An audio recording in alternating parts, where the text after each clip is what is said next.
Paul wasn't at today's get-together. Where was he? Is he sick? Working, as usual. Does he always work Saturdays? Sometimes, yeah. There was some minor emergency, and he was needed on site. Hopefully he can make it the next time. As I suspected. What do you mean? What did you suspect? No rest for the poor, as they say. I guess it can't be helped. When you're poor, you need to work as much as possible to make ends meet. I read in a magazine the other day that some poor people work up to 20 hours a day, 7 days a week, and they still can't afford to put their kids through school. I knew that was the case the minute I laid eyes on your husband. I said to myself, that man looks like he doesn't have a penny to his name. None of my business, though. I'll stay right out of it and keep my opinions to myself. That just now was keeping your opinions to yourself? Sounded like you've already made up your mind about him and our family. I'm just saying. I'm a good judge of character. I took one look at him and thought at once that he was probably doing 3 or 4 jobs to put food on the table. You poor guys. If you ever need anything, cans of soup, the odd lasagna now and then, you just sing out, okay? We can't have you all starving to death because of pride. There's nothing wrong with asking for a little help from those more fortunate than you. I see. Thank you so much for your charity. He's nothing like my Oliver. I bet your husband doesn't have a single piece of clothing worth more than a few dollars. That's the impression you got? Interesting. Paul doesn't care about fancy clothes, or anything fancy for that matter. He never has. Clearly. But don't judge him just because he's not interested in expensive clothes. Steve Jobs used to wear his scruffy jeans and his skivvy to product launch events, where everyone else was in suits. He didn't care either. Janet, it's okay to dream, but to compare Paul to Steve Jobs, that's a bit of a stretch, isn't it? Don't you think it's just a bit forward to assume someone is dirt poor without knowing everything about them? Sorry. As I said, I'm an excellent judge of character. I only need one glance to sum someone up. That's just the way he looked. I'm sorry. I didn't think poor people had any feelings. What? Are you reading your own text? What you're saying is borderline hate speech. Please stop insulting me. What's wrong with calling poor people poor? Do they get offended? What if I call the horse a horse? I'd be right. The horse would think, yes, I'm a horse. You're right. Did you never hear the saying, don't judge a book by its cover? There's another saying that goes, appearance is 9/10 of the law. Thank you. I'm beginning to understand where you're coming from. Please, go on. Isn't it natural to look down on the poor? I mean, if they didn't want to be poor, they could stop it, right? I can't help feeling they're just being lazy. You're a housewife, right? Have you ever worked a day in your life? Me? Oh, good heavens, no. Ew. I don't think I'm suited to getting my hands dirty. I did have a job in a perfume shop for a week when I was in high school, but I had to quit. I couldn't stand touching the money. It's very dirty, you know. I read in a magazine that you can catch all sorts of diseases from touching money after other people have touched it. You should probably think about what you're saying a little more. Those kind of general statements can be really hurtful. My Oliver works for Prescott Chemicals, the biggest chemical producer in the state, one of the biggest in the whole country. And he's not actually making this stuff. Of course not. He's one of the top executives. We're so happy. Life is good. Don't you think it's better to have money for the children? I can't imagine growing up with poor parents. I shudder to think what their suffering must be like. My heart bleeds for them. Give it a rest, would you? You think I like hearing this? And really, you shouldn't judge people on their appearance. Your intuition isn't as good as you think. We're just fine with the status quo. Okay. Have it. You're right. You put on such a brave face. But you can let your guard down with me. I admire you in a way. It's kind of admiration mixed with pity. but admiration too. Wow, you do go on, don't you? I can assure you, we are fine. Well, if you don't at least buy your kids nice clothes, they end up just like their appearance. They'll never break the cycle of poverty. Those poor kids. Leave us alone. I'm really busy today, so we don't have any more time to continue to get offensive texts from you. Okay? No rest for the poor, huh? Okay, bye.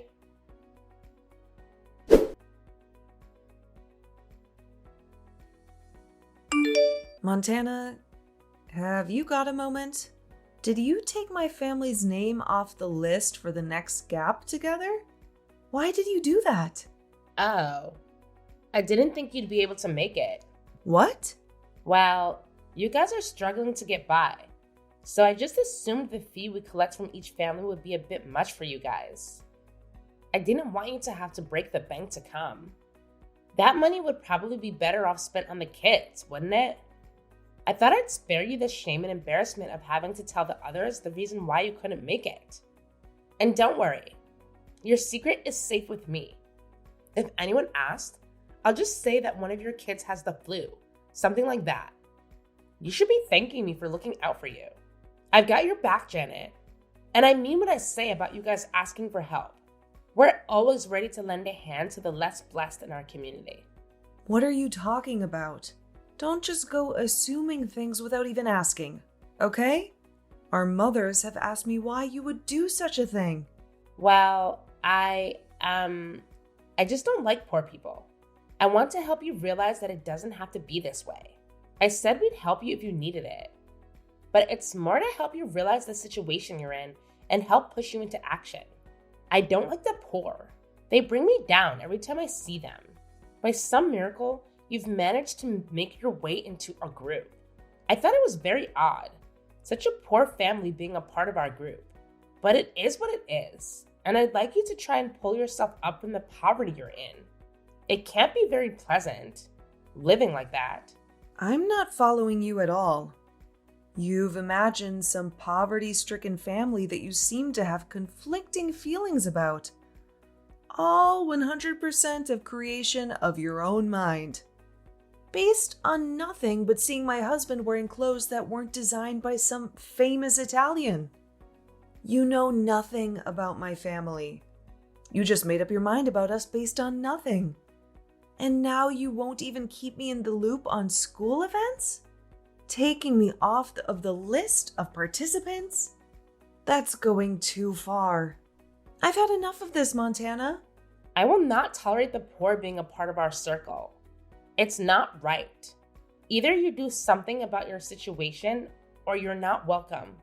It depresses me seeing you and your bedraggled husband. Those poor children. My heart breaks. It's best you don't come to any more meetings. People really don't want to rub shoulders with your type, and they literally don't want to rub shoulders with your husband. Our designer clothes might get dirt on them. That's enough.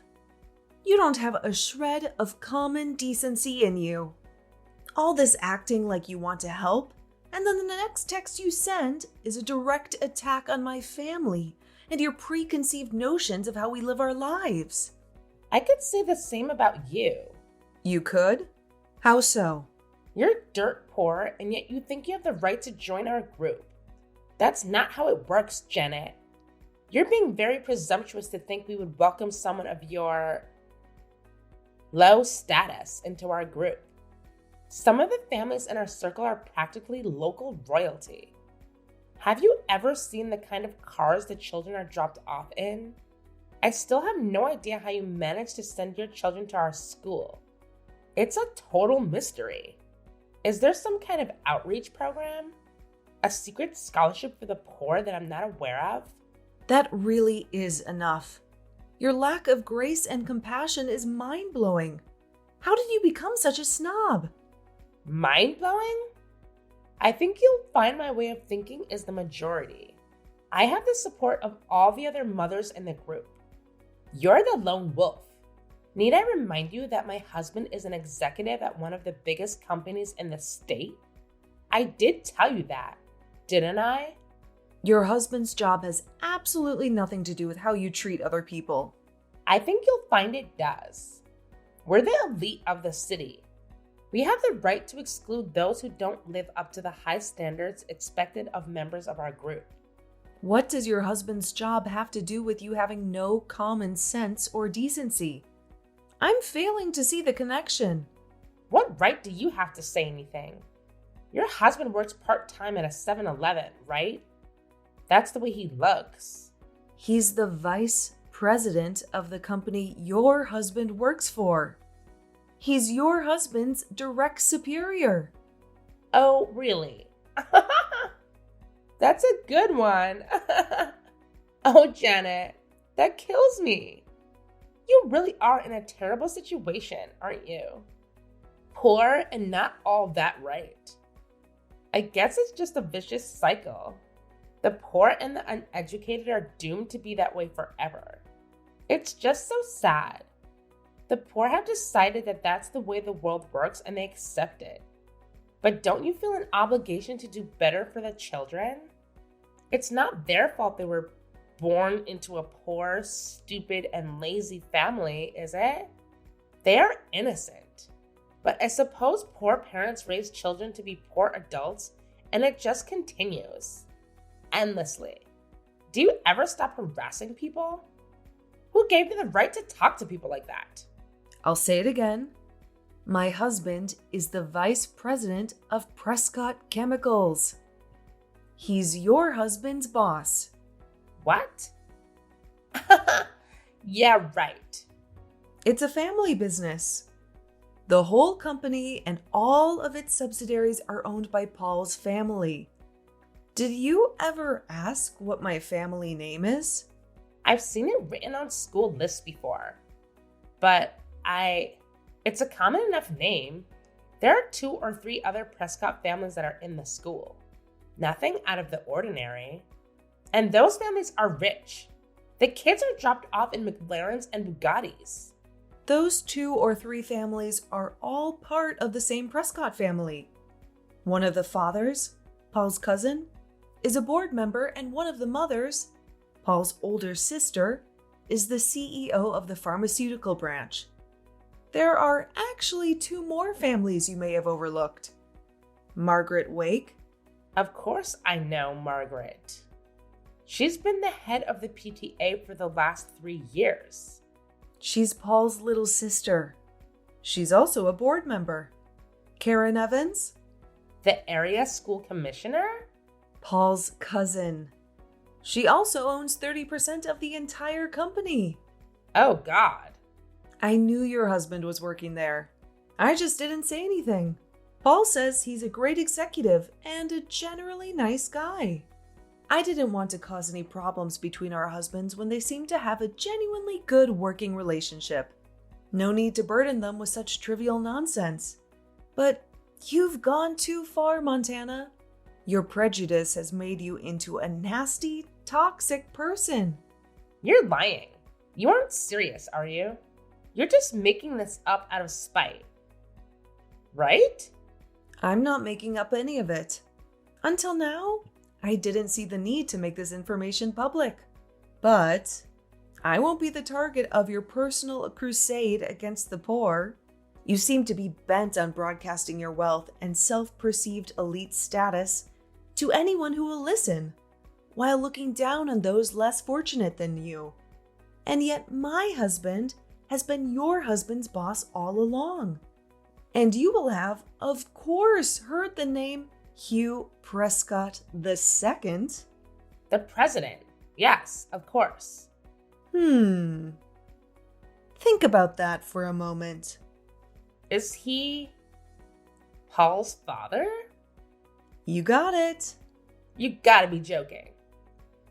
This is just your last-ditch attempt to salvage some dignity, right? I'm dead serious. I'm actually surprised you haven't heard all of this before from some of the other mothers. Most of them know about my family. Well, why am I the only one who didn't know? It's very amusing to watch, actually. Whenever you badmouth my husband and my family at meetings, the other mothers all stare awkwardly at the floor.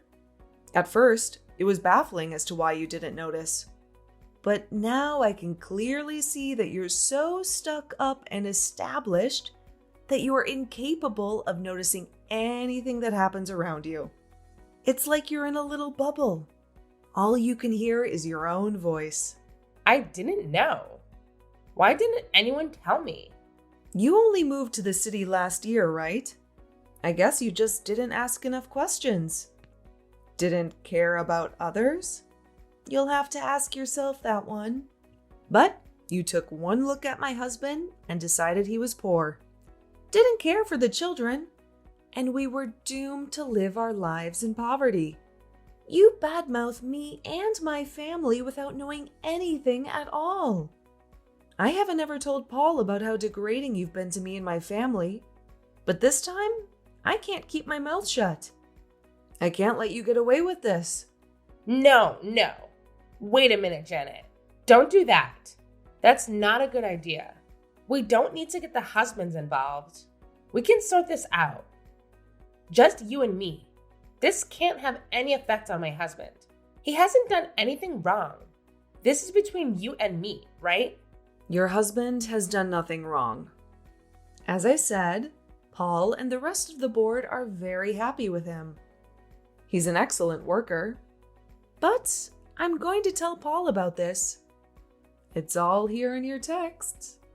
And don't try to delete any of them. I've already taken screenshots of this entire conversation. I'm sorry. Please don't tell your husband. It'll open up a whole can of worms. Please, let's just talk about it. You and me. What do you say, Janet? Can a girl get a second chance? But it isn't just me, is it? There are other mothers who avoid you at all costs. What other things have you done to make people stay out of your way? People avoid me? Absolutely. And you haven't even noticed? Most other mothers don't want to be in the same room as you. You're living in a dream world where you can only hear your own voice. Nobody wants to be anywhere near you. Have you really not noticed that people say as little as possible? That everyone has an excuse to leave when they have to talk to you? I did think that the children in this town do get fever more than other places. Why do people avoid me? I'm nice to everyone. I'm always organizing school events. I thought I was popular. I'm wealthy, dress well. What's not to like? Just being rich doesn't automatically make you popular. Why would you think that? Most of the families that have children that are in school are wealthy. It's a level playing field, and yet you seem to think you're at the top. What makes you think you're better than everyone else?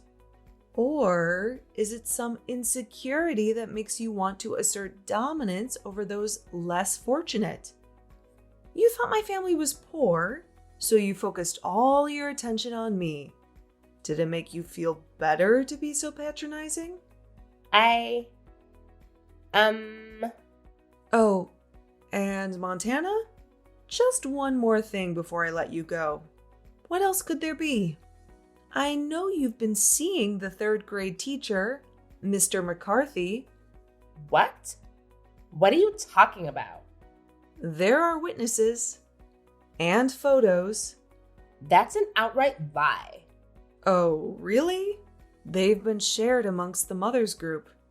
Everyone's seen them. There's no doubt it's you. Some of them are very damning for a married mother. They could be extremely problematic should they fall into the wrong hands. If someone should, I don't know, forward them to your husband? Everyone has seen them. Yep, every single mother in the third grade. So, should someone with a grudge against you choose to get a little revenge, well, it would be very easy, wouldn't it? I'm not saying I'd do such a thing, but who's to say another mother wouldn't do it? You aren't very popular, so I wouldn't count on everyone keeping quiet. I'd be very worried if I were you. There is plenty of evidence. I'm thinking I should go and have a talk with the principal. What do you think? No, don't do that. This can't be happening. You're trying to trick me, right? This is an elaborate plot to get back at me for looking down on you and your family. Right? Janet! I couldn't dream up such a trivial storyline if I tried. I'm afraid it's all 100% true. Karma, Montana. The world has an uncanny way of delivering payback. But it's simple, really. It's just a natural reaction to how horrible you were. If you hadn't treated people so badly, people wouldn't hate you. Simple. Easy to understand. Wait. I haven't been having an affair, and I had no idea about your husband and his family. I'm sorry. I apologize. Forgive me. You don't have to tell your husband. Please don't do it. I don't think I needed to. I didn't want to bother either of them, but you went too far. You insulted my husband and children. I can't let that go. My husband will be contacting you. You can apologize to him directly. I will. Just please don't tell Oliver. If he finds out about Mr. McCarthy, I'll be in a world of trouble. Please promise me you won't say anything. Janet, can you promise me? I can't make any promises. What happened between you and the third grade teacher is my business. If that comes out, so be it. But it won't be coming from me. But everyone knows about it. If it comes out, you'll have to deal with that yourself. I couldn't stop it if I tried. I will say there have been strong words posted in the group chat about a teacher who does such a thing. More than a few mothers have started to doubt whether they can trust a teacher who hasn't been fair with a married member of the PTA. Personally, I think it probably should become public knowledge. The school has a reputation to uphold and can't just brush this sort of thing under the rug and pretend it never happened. Aren't you embarrassed about what you've done? Yes, of course. I let lust get in the way of my family. I'm so sorry. I apologize, Janet. I'm sorry. Forgive me. I'm sorry for what I said about you to your husband and children. I'm sorry for seeing Mr. McCarthy. I'll never meet him again outside of school. Can't you just help me out this once? Talk to the other mothers. Make sure my husband never hears about this. Please. It isn't for me to decide what happens. It's your bed. Now you've got to sleep in it. I'm not going to cover it for you. Don't say it like that. I don't know what to do. I'm finished. I thought we were friends. Friends? You aren't serious, are you? With the condescending way you've treated my family? You really can't hear anything but your own voice, can you? One glance at my husband, and you immediately thought he worked at a convenience store. And what if he did? Why does it matter so much to you what people do or how they live? It just so happens that the day you saw him, he'd just gotten back from a team-building survival camp that Prescott runs every year for its employees. That t-shirt with the holes in it even had Team Building 2012 written on it. Paul has been leading the camp for the last decade. Your husband was in that camp, but you didn't even think to put two and two together. As I said, you're in a dream world. Your self-centeredness is at the heart of this. You also tried to kick me out of the mothers group. Have you forgotten that? Friends?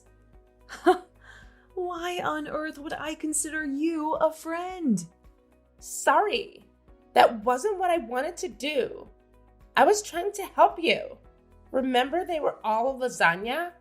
I was only joking with you. I didn't really mean all those things I said. Just a bit of teasing between friends. It's too late. The other mothers have all said they're blocking you and won't take your calls. Block me? Nobody wants to have anything to do with you. All you do is trash talk people. You never have a nice thing to say unless you're talking about how much money your husband makes. Everyone in the group is wealthy, so nobody cares about your husband's salary.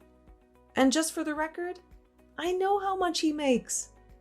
Because, Montana, you have never once asked me what I do for a living. I thought you were a housewife. Nope. Think again. I'm the Chief Payroll Officer of Prescott Chemicals. Oh.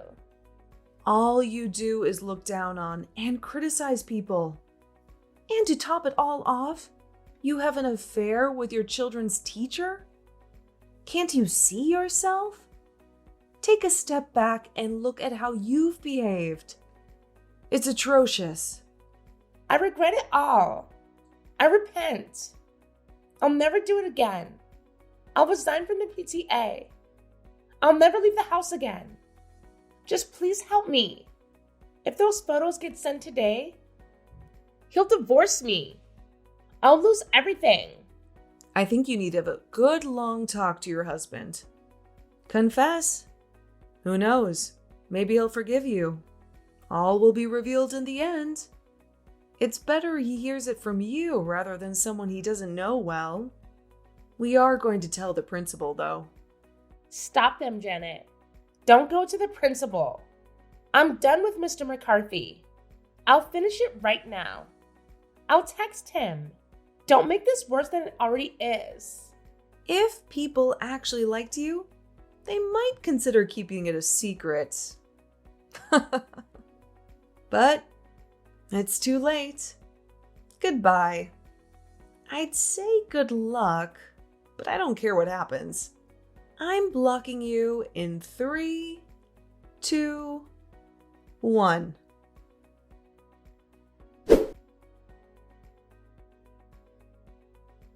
Montana started trying to butter up the mothers of her group by sending presents and overly flattering handwritten letters. But it was all far too late. Because Prescott Chemicals and all of its subsidiaries were full of Paul's family members, the group soon found out that Isla's husband was just a regular chemical factory worker and not a high-ranking executive after all. And, as icing on the cake, her husband found out about her affair with the 3rd grade teacher and filed for divorce. This whole story ended with her being kicked out of the house and losing custody of her children. Her extreme selfishness and prejudice to others came back to bite her. It really is true what they say. What goes around, comes around.